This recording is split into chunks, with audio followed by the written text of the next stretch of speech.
If peace is the intention, peace can always be negotiated. But when uncertainty grows, money doesn't wait, it moves. And certainly, there's one question I keep hearing. If wealth starts leaving places like Dubai, will it come to Singapore? And if it does, is that actually good for us?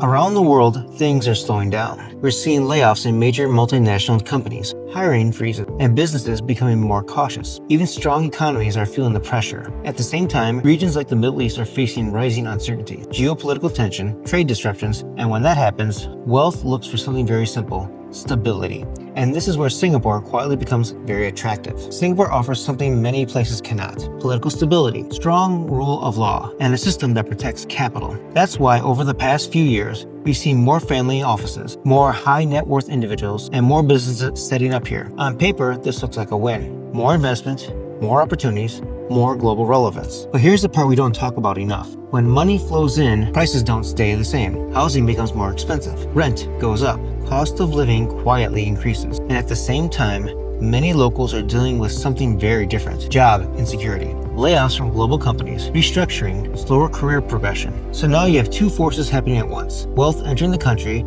and everyday people feeling the squeeze. And that gap becomes more visible, which leads to a more uncomfortable question. What are we actually preparing for the next generation for? Singapore has one of the strongest educational systems in the world, but increasingly, the focus is still on performance, efficiency, and fitting into a structured system. The question is, are we training people to create value, or mainly to serve systems that are already built? Because in a world where capital is global and opportunities move quickly, those who create, adapt, and think independently tend to benefit more than those who simply follow the system. And this is not about blaming the system. It's about asking whether it's evolving fast enough. For most people, this isn't about global finance. It's about very simple things.